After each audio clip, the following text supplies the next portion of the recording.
नमस्कार, मेरी बात में आपका स्वागत है। इस एपिसोड में हम हमारी बात करेंगे, क्योंकि जिस शख्स का जिक्र मैं करने वाला हूँ उसकी हरकतों का असर हम पे डायरेक्ट पड़ता है। जी, हम पे डायरेक्ट असर पड़ता है आम नागरिक पर। एक ऐसे शख्स पे ईडी की रेड पड़ी जिसकी सैलरी तो थी मात्र 85,000 रुपये, लेकिन उसका जो स्टॉक्स पकड़े गए हैं, नकदी, ज्वेलरी, दस्तावेज़ और जायदाद के जो कागजात पकड़े गए हैं, कम से कम उसकी वैल्यू 100 करोड़ लगाई जा रही है। मैं आपको फिर से एक बार याद दिला दूं कि यहाँ पे मैं उन स्टोरीज़ को कवर करता हूँ जो इंटरनेट पे आती हैं। चलते हैं अपनी कहानी पर।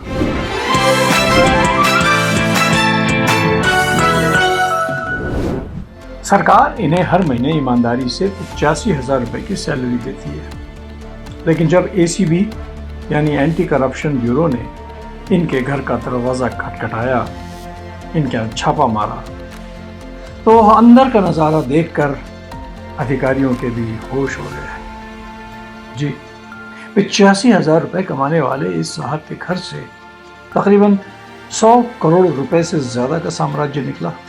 इनका नाम तो मैं नहीं बताऊंगा, लेकिन पद सुनेंगे तो सीना गर्व से चौड़ा हो जाएगा।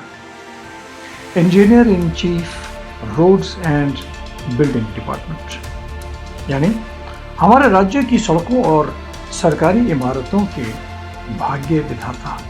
इन्होंने 20 एकड़ ज़मीन, यानी पूरा का पूरा लगता है गांव ही खरीद लिया। 5 किलोग्राम खरा सोना, सोने के बिस्कुट और जेवरात, 7 आलीशान लग्जरी फ्लैट्स, एक ट्रिप्लेक्स विला जिसकी रजिस्ट्री की करवाने की कीमत करीब 2.5 करोड़ होती है।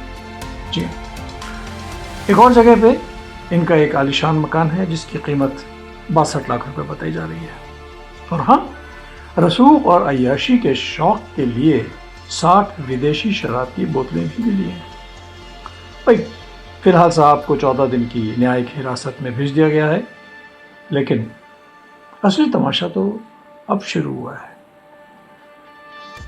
देखिए, मॉनसून आते ही सड़कें क्यों बह जाती हैं, इसका जवाब आज हमें मिल गया। हम और आप हर साल मॉनसून में रोते हैं, सरकार को कोसते हैं कि साहब अभी 4 महीने पहले ही ये तो सड़क बनी थी, पहली ही बारिश में इसके पर खर्चे क्यों हो गए?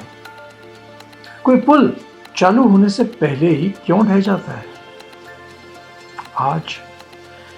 आज जवाब आपके सामने है। जब किसी सड़क या पुल के बजट का आधा पैसा इन बड़े अधिकारियों के विला की ईंटों में, इनके फ्लैटों के मार्बल में और इनकी तिजोरियों के सोने में तब्दील हो जाएंगे, तो सड़क पर डामर की जगह सिर्फ धूल और मिट्टी ही तो बचेगी। सड़कें और इमारतें भ्रष्टाचार के इसी दीमक के कारण रह जाती हैं। हम गड्ढों में गाड़ियां उछालते हैं, अपनी रीढ़ की हड्डी तोड़वाते हैं, एक्सीडेंट में अपनों को खोते हैं, और ये साहब लोग हमारे ही खून पसीने की कमाई से खरीदे गए ट्रिप्लेक्स विला के सोफे पर बैठकर विदेशी शराब की चुस्कियां लेते हैं।